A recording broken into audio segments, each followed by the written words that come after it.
నమస్కారం ఘంటారావానికి స్వాగతం. ముందుగా ప్రధానాంశాలు. వ్యవసాయ రంగ అభివృద్ధికి కేంద్రం మరింత తోడ్పాటు. మౌలిక సదుపాయాల కల్పనకు 1,00,000 కోట్ల నిధి ఏర్పాటు.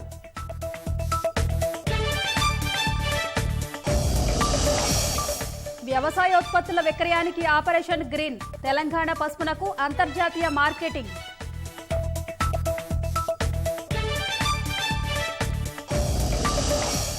పాడి పరిశ్రమలో వసతుల కోసం 15,000 కోట్లు. మత్స్య సంపద యోజనకు 20,000 కోట్లు కేటాయింపు.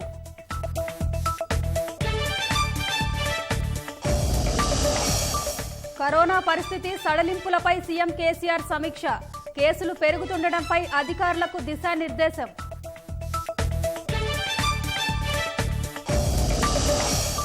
సడలింపులతో కరోనా సామాజిక వ్యాప్తి చెందే ప్రమాదం. ఎదుర్కొనేందుకు సిద్ధంగా ఉండాలంటున్న నిపుణులు.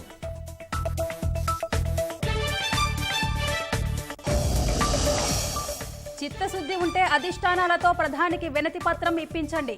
పోతిరెడ్డిపాడుపై కాంగ్రెస్ భాజపా విమర్శలు.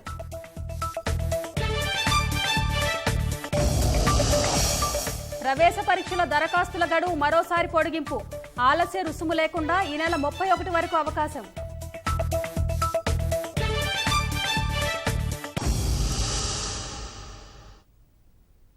దేశంలో అనేక సమస్యలతో సతమతమవుతున్న వ్యవసాయ రంగాన్ని ఆదుకోవడమే లక్ష్యంగా కేంద్రం పెద్ద ఎత్తున మౌలిక వసతుల కల్పనకు కార్యాచరణ ప్రకటించింది. ఇందుకోసం లక్షల కోట్ల రూపాయలతో ప్రత్యేక నిధిని ఏర్పాటు చేస్తామని ఆర్థిక మంత్రి నిర్మలా సీతారామన్ వెల్లడించారు. ఉత్పత్తి సంస్థలు, వ్యవసాయ ఆధార పరిశ్రమలు, ప్రాథమిక సహకార సంఘాలకు నిధులు సమకూరుస్తామని వివరించారు.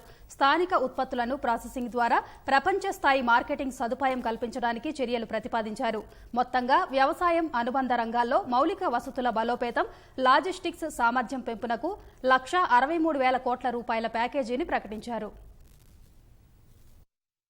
ఆత్మ నిర్భర భారత్ అభియాన్లో భాగంగా కేంద్రం వ్యవసాయం, అనుబంధ రంగాలను ఆదుకునేందుకు ప్రత్యేక ప్యాకేజీని ఆవిష్కరించింది. ఈ రంగంలో పెద్ద ఎత్తున మౌలిక వసతుల కల్పనకు అధిక ప్రాధాన్యమిచ్చింది. కరోనా నిరోధక చర్యల్లో భాగంగా విధించిన లాక్డౌన్ సమయంలోనే రైతుల నుంచి 73,300 కోట్ల రూపాయల విలువైన పంటలను మద్దతు ధర చెల్లించి కొనుగోలు చేసినట్టు ఆర్థిక మంత్రి నిర్మలా సీతారామన్ వెల్లడించారు. ఇదే సమయంలో పీఎం కిసాన్ పథకం కింద 18,700 కోట్ల రూపాయలను రైతుల ఖాతాల్లోకి బదిలీ చేసినట్టు గుర్తు చేశారు. పంటల బీమా పథకం కింద రైతులకు 6,400 కోట్లు చెల్లించినట్టు వివరించారు. ఇదే సమయంలో వ్యవసాయ రంగంలో మౌలిక సదుపాయాల కల్పన కోసం 1,00,000 కోట్ల రూపాయల నిధిని ఏర్పాటు చేయనున్నట్టు ఆర్థిక మంత్రి ప్రకటించారు. రైతులు తమ పంట నిల్వ చేసుకోవడం సహా దానికి విలువ జోడించడం ద్వారా ప్రపంచ మార్కెట్లో విక్రయించాలని భావించే ప్రైవేటు వ్యాపారులకు ఈ నిధి ద్వారా మౌలిక సదుపాయాల కల్పనకు చర్యలు తీసుకుంటామని చెప్పారు. We provide 1,00,000 crore for aggregators, FPOs, primary agriculture cooperative societies, farmer producer organizations which are mentioned FPOs, all for strengthening the farm gate infrastructure. Our cold chains, post-harvest management infrastructure, storage centers, yards from where they have to do it. So this fund for 1,00,000 crore is being created. Here private entrepreneurs, agricultural entrepreneurs, startups, all of whom are now looking at facilitating by procuring from the farmers and reaching out with value addition to the global markets, don't have the infrastructure. So this fund for 1,00,000 crore will immediately address that issue, and that fund will be created at the earliest. టమాటా, ఉల్లి, బంగాళదుంప సహా కూరగాయలు, పండ్లు సాగు చేసే రైతులకు కేంద్రం ఊరట ప్రకటించింది. టమాటా, ఉల్లి, బంగాళదుంప రైతులకు మేలు చేసేందుకు అమలు చేస్తున్న టాప్ పథకాన్ని కూరగాయలు, పండ్లు సాగు చేసే రైతులకు కూడా విస్తరిస్తున్నట్లు ఆర్థిక మంత్రి ప్రకటించారు. ఇందుకోసం అదనంగా 500 కోట్లు కేటాయిస్తున్నట్లు తెలిపారు. ఆయా ఉత్పత్తులు త్వరగా కుళ్లిపోయే స్వభావం ఉన్నందున ఈ నిధి ద్వారా రైతులకు చేయూత అందించనున్నట్లు తెలిపారు. ఈ పథకం ద్వారా రైతులకు సరైన ధర అందడం, వృధా నివారణ, వినియోగదారులకు సరసమైన ధరకే వస్తువులు అందుతాయని విశ్వాసం వ్యక్తం చేశారు. ఇదే సమయంలో స్థానిక ఉత్పత్తుల రైతులకు ప్రపంచ స్థాయి ప్రచారం కల్పించాలనే ప్రధాని మోదీ పిలుపు మేరకు 2 లక్షల సూక్ష్మ ఆహార సంస్థల బలోపేతానికి 10,000 కోట్లు కేటాయిస్తున్నట్లు ప్రకటించారు. ఉత్తరప్రదేశ్లో మామిడి, జమ్మూ కశ్మీర్లో కేసరి, ఈశాన్య రాష్ట్రాల్లో వెదురు రెమ్మలు, ఆంధ్రప్రదేశ్లో మిర్చి, తెలంగాణలో పసుపు ఉత్పత్తులకు ప్రపంచస్థాయి బ్రాండ్ కల్పించేందుకు ఆధునిక పద్ధతులను ఉపయోగించి ఉత్పత్తిని పెంచుకునేందుకు ఈ నిధులు దోహదం చేస్తాయని వ్యాఖ్యానించారు. We shall be providing a fund of 10,000 crores. It's a scheme which will get executed with a cluster-based approach. Recall Prime Minister Modi when he spoke on the 12th of May, speaking about be vocal for local. The local capacities, the local value-added product can have a global outreach. This we expect will benefit 2 lakh MFEs, micro food enterprises, by bringing them up to that level, modernizing their production techniques, giving them capacities, branding their produce and so on.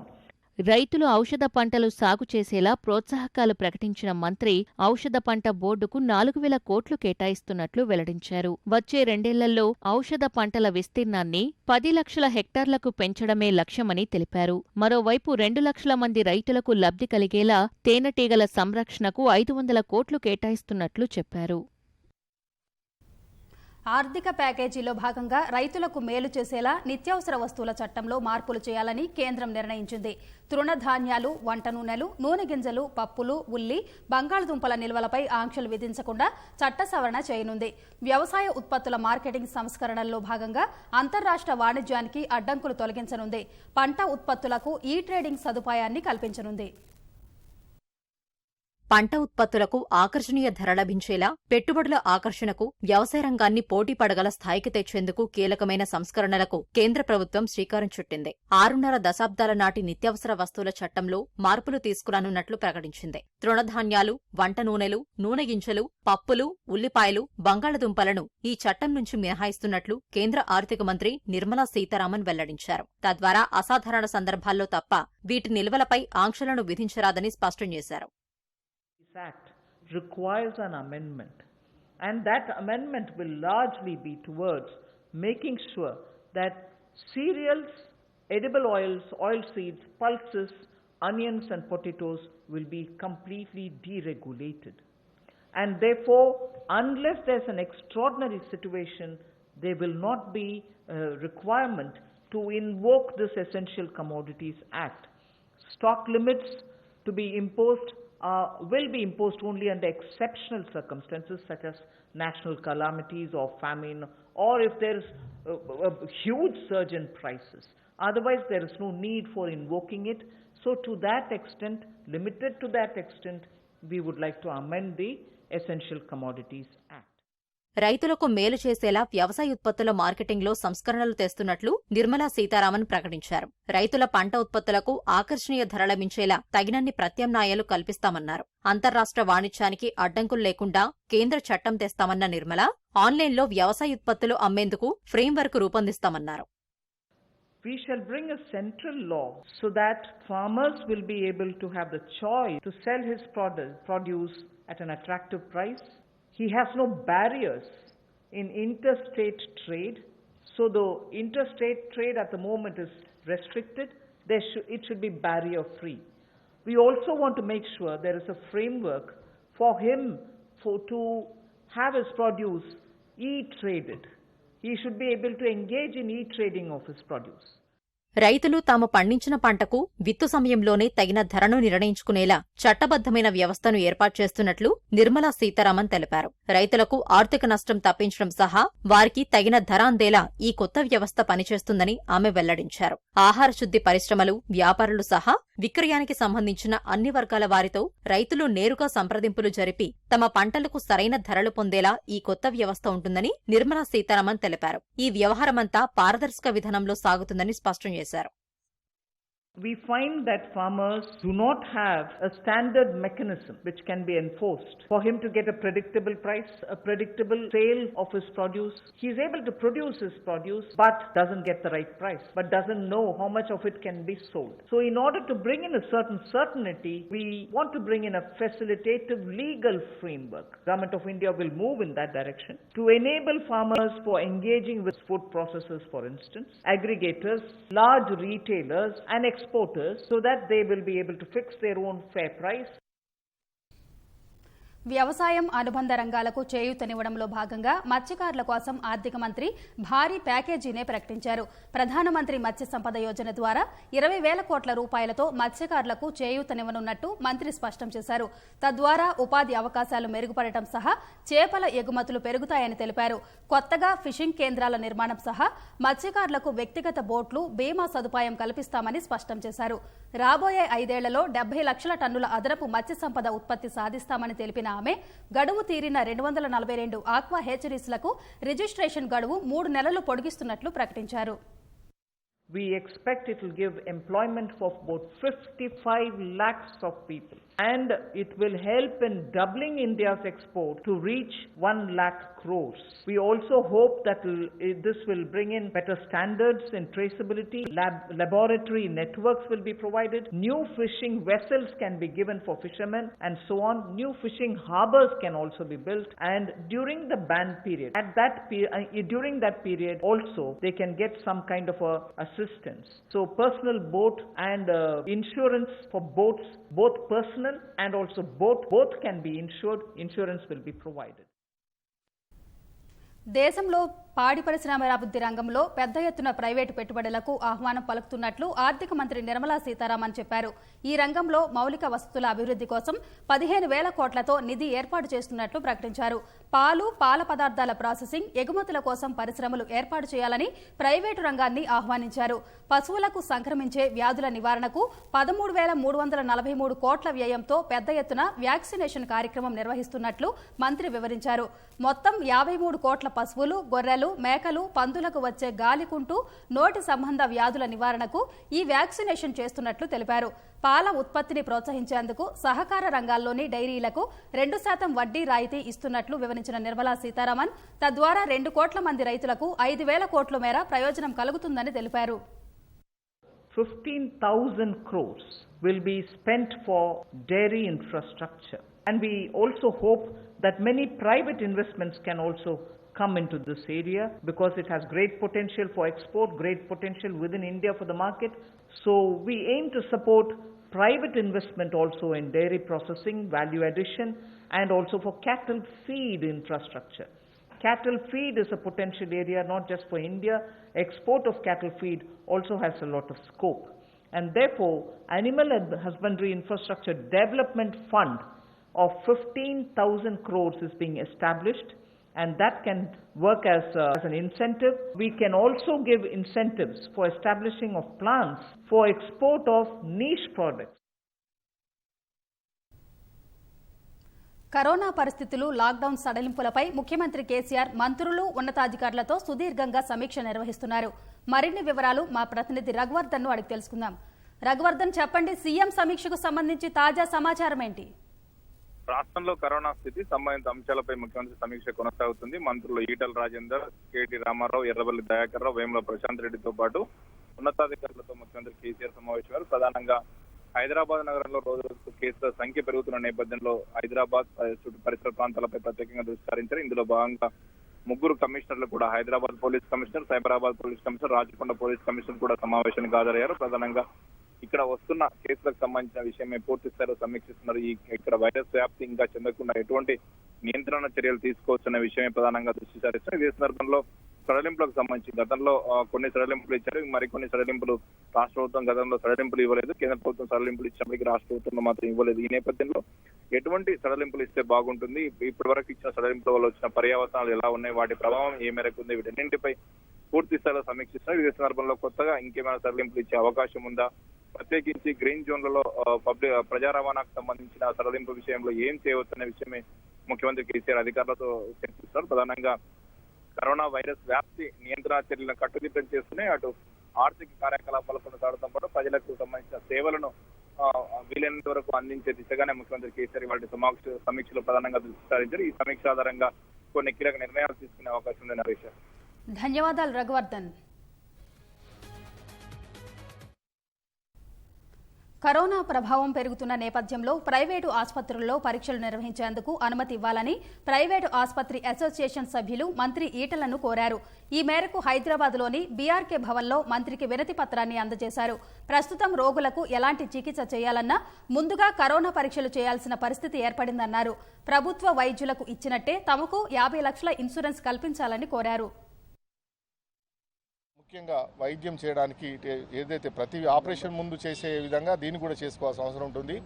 అట్లాంటి పరిస్థితి మాకు కావాలి. Number 2, పూర్తి security కావాలి. ఇలా కేంద్ర ప్రభుత్వము ప్రభుత్వ హాస్పిటల్స్లో ఎక్కడైనా వైద్యుల విషయంలో, ఎక్కడైనా వైద్య సిబ్బంది విషయంలో ఎవరైనా ఇబ్బంది పెడితే ఎలాంటి చర్యలు, ఎలాంటి యాక్ట్ ఇంప్లిమెంట్ చేస్తామని చెప్పినారో దాన్ని స్ట్రిక్ట్గా ఇంప్లిమెంట్ చేయాలి. రెండో విషయం ఏంటంటే గత 50-60 రోజుల నుంచి హాస్పిటల్స్ చాలా వరకు మూతపడ్డాయి.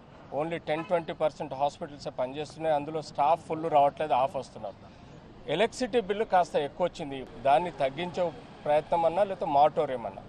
అలాగే సెంట్రల్ గవర్నమెంట్ PF కట్టమని మాకు నోటీసులు ఇచ్చింది. వీటి విషయాల్లో కూడా స్టేట్ గవర్నమెంట్ సెంట్రల్ గవర్నమెంట్కి ఇన్ఫ్లుయెన్స్ చేసి మాకు ఒక 6 నెలలు మాటోరియం ఇప్పించాలని రిక్వెస్ట్ చేస్తూ ధన్యవాదాలు.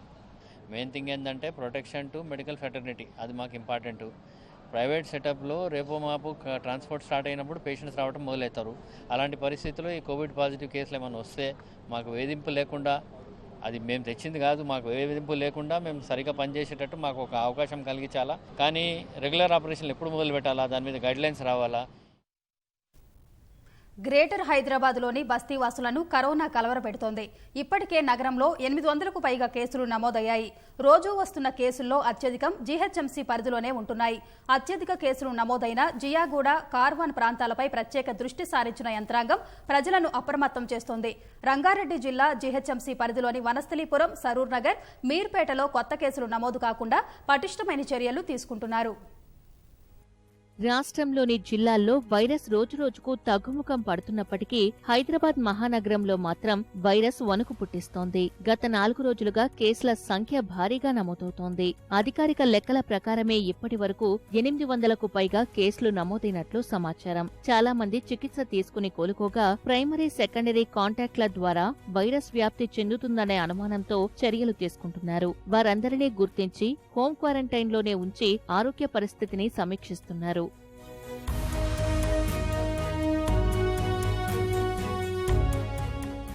వనస్థలిపురాన్ని కుదిపేసిన కరోనా వైరస్ తాజాగా జియాగూడలో తిష్టవేసింది. నగరంలో నమోదైన కేసుల్లో జియాగూడ, కార్వాన్ ప్రాంతాల్లో 81 ఉన్నాయి. ఈ మేరకు ఈ ప్రాంతంపై ప్రత్యేక దృష్టి సారించిన బల్దియా యంత్రాంగం జియాగూడ పరిసరాలను అష్టదిగ్బంధనం చేసింది. ఈ ప్రాంతంలో రాకపోకలను పూర్తిగా నిలిపివేశారు. ప్రభావిత కాలనీలు, బస్తీలను గుర్తించి కంటైన్మెంట్ జోన్లను ప్రకటించారు. వాటిలో వైద్యారోగ్య సిబ్బంది ప్రతి ఇంటికి తిరిగి ఆరా తీస్తున్నారు.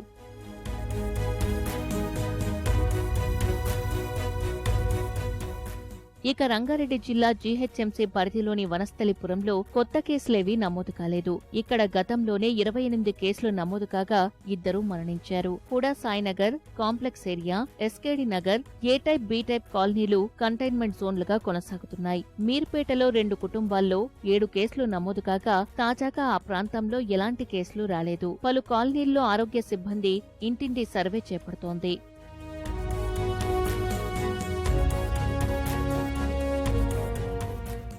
రంగారెడ్డి, మేడ్చల్ జిల్లాల్లో జీహెచ్ఎంసీ మినహాయించి వైరస్ సోకిన వారిలో సగం మందికి పైగా రికవరీ కావడంతో ఇళ్లకు చేరుకుంటున్నారు. మేడ్చల్ జిల్లాలో పూర్తిగా కంటైన్మెంట్ జోన్లను ఎత్తివేయగా అక్కడ అంతా సాధారణ పరిస్థితులు నెలకొన్నాయి. అటు వికారాబాద్ జిల్లాల్లోనూ పరిస్థితి కుదుటపడింది. ఒక జోన్ మినహా మిగిలిన 7 జోన్లలో ఆంక్షలు ఎత్తివేశారు. రిక్షా కాలనీపై అనుమానంతో ఇంకా ఆ ప్రాంతాన్ని కంటైన్మెంట్ జోన్గా కొనసాగిస్తున్నారు.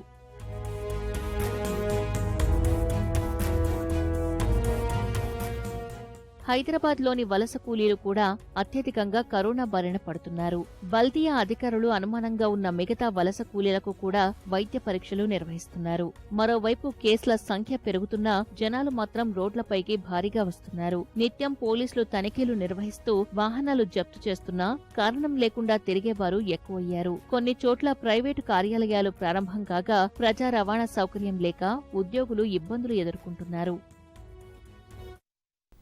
జగిత్యాల జిల్లాలో కరోనా కలవరం సృష్టిస్తోంది. తాజాగా ముంబై నుంచి వచ్చిన 3 వలస కార్మికులకు వైరస్ సోకినట్లు జిల్లా వైద్యారోగ్య శాఖ అధికారి తెలిపారు. వీరిని గాంధీ ఆసుపత్రికి తరలించామని చెప్పారు.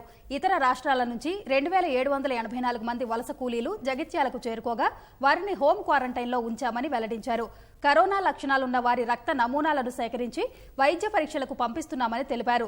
ఇప్పటి వరకు జిల్లాలో మొత్తం 9 కేసులు నమోదయ్యాయి. ప్రస్తుతం 6 యాక్టివ్ కేసులు ఉండగా కరోనా నుంచి కోలుకుని 3 ఇంటికి చేరారు. భారతీయ వైద్య పరిశోధన మండలి ఆధ్వర్యంలో చేపట్టిన సిరో ప్రొవిలెన్స్ సర్వే రాష్ట్రంలో ప్రయోగాత్మకంగా ప్రారంభమైంది. కమ్యూనిటీ స్థాయిలో వ్యాధి వ్యాప్తి, ప్రజల రోగనిరోధక శక్తిని తెలుసుకునేలా కామారెడ్డి, జనగామ, నల్గొండ జిల్లాలో ఈ సర్వే మొదలైంది. 3 రోజుల పాటు జరగనున్న ఈ సర్వేలో భాగంగా ఎంపిక చేసిన గ్రామాల్లో వైద్య బృందాలు ర్యాండమ్ పద్ధతిలో ఇంటింటికి వెళ్లి రక్త నమూనాలు సేకరిస్తున్నాయి. కరోనా కట్టడి, భవిష్యత్తులో తీసుకోబోయే చర్యలకు ఉపకరించేలా కేంద్రం తలపెట్టిన సిరం సర్వే రాష్ట్రంలోని 3 జిల్లాల్లో మొదలైంది. ఐసీఎంఆర్ ఆధ్వర్యంలో దేశవ్యాప్తంగా గ్రీన్, ఆరెంజ్ జోన్లలోని 60 జిల్లాల్లో తలపెట్టిన ఈ సర్వేను రాష్ట్రంలోని కామారెడ్డి, జనగామ, నల్గొండ జిల్లాల్లో చేపట్టారు. ఇందులో భాగంగా ర్యాండమ్ పద్ధతిలో ఇంటింటి సర్వే నిర్వహించి ప్రజల నుంచి రక్త నమూనాలు సేకరిస్తున్నారు. సర్వే కోసం జిల్లాకు 5 బృందాల చొప్పున మొత్తం 15 బృందాలను అధికారులు ఏర్పాటు చేశారు. ఒక్కో జిల్లా నుంచి 400 నమూనాలు సేకరించి వైద్య పరీక్షలకు పంపనున్నారు. ఈ సర్వే ద్వారా క్షేత్రస్థాయిలో కరోనా ప్రభావం, రోగ నిరోధక శక్తిని అంచనా వేసి తదుపరి చర్యల కోసం కేంద్ర ప్రభుత్వం మరిన్ని వ్యూహాలు రూపొందించే అవకాశం ఉంది.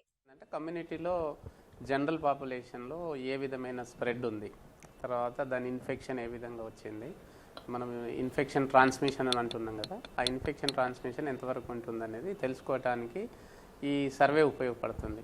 ఈ సర్వే వల్ల మనకు దాని వ్యాప్తి ఎంత ఉన్నది, దాన్ని తెలిసిన తర్వాత మనం నెక్స్ట్ ప్రివెంటివ్ స్ట్రాటజీస్ ఏం చేయాలి, దీనికి ప్రివెన్షన్, ఇంకా ఏ విధమైనటువంటి సోషల్ డిస్టెన్స్ కానీ, శానిటైజేషన్ ప్రాసెస్ కానీ, తర్వాత ట్రావెల్ ప్లాన్స్ కానీ ఇవన్నీ డిసైడ్ చేయడం జరుగుతుంది గవర్నమెంట్ ఆఫ్ ఇండియా.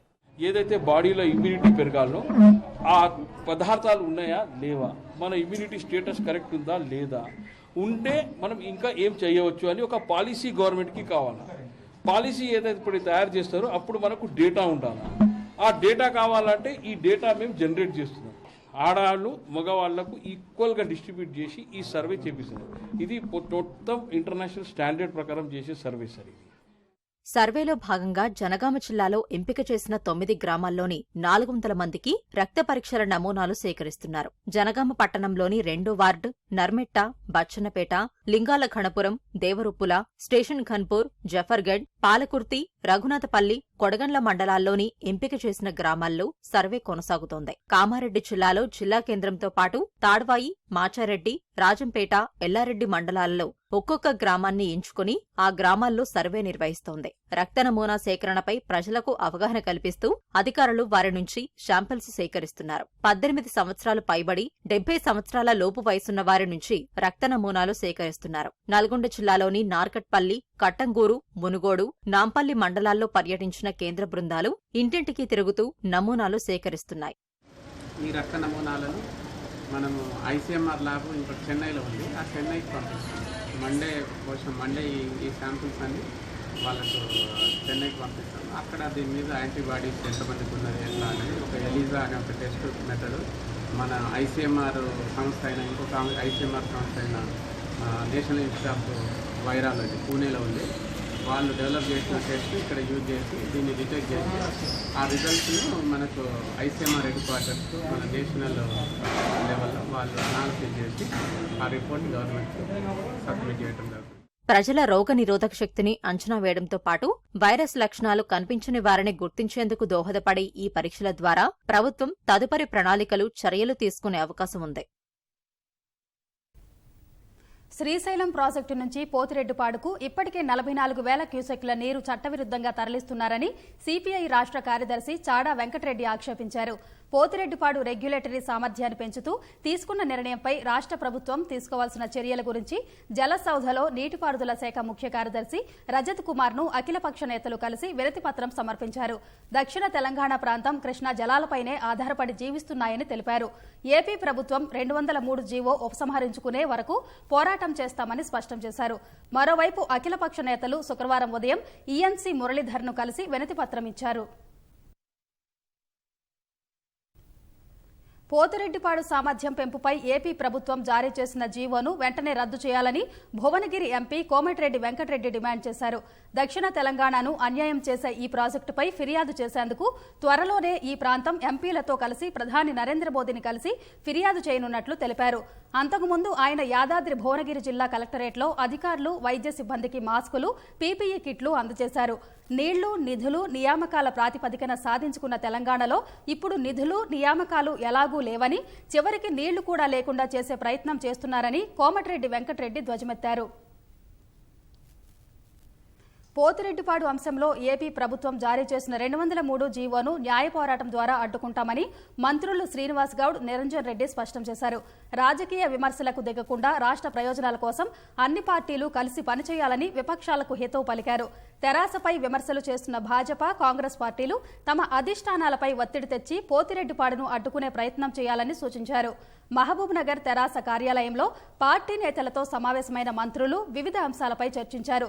ఆంధ్రలో అక్రమంగా నిర్మిస్తున్న పోతిరెడ్డిపాడును నాడు అడ్డుకోకుండా హారతులు పట్టిన వాళ్లు నేడు తెరాసపై విమర్శలు చేస్తున్నారని మంత్రులు మండిపడ్డారు. ఆంధ్రప్రదేశ్ కట్టే కొత్త ప్రాజెక్టులపైన న్యాయ పోరాటం చేస్తాం, న్యాయబద్ధంగా చేస్తాం. అవసరం అనుకుంటే దానికి ఎత్తుపై ఎత్తేసి ఏ రకంగా ఛేదించాలని కూడా మేము గ్యారంటీగా ఆలోచన చేస్తాం. కానీ వివాదాలకు తావు లేకుండా సామరస్యపూర్వకంగా 2 రాష్ట్రాలు ప్రయోజనాలు పొందాలి. ఆ రాష్ట్రంలో కూడా నీళ్ళు రావాలి, మాకు నష్టం జరగకుండా నీళ్ళు రావాలి. పోయే వరద నీళ్ళు సముద్రంలో పోకుండా, పోయే వరద నీళ్ళు సముద్రంలో కలవకుండా ఆ రాష్ట్రంలో ఉన్నటువంటి ప్రాంతం కూడా సస్యశ్యామలం కావాలని మేము కోరుకుంటాం.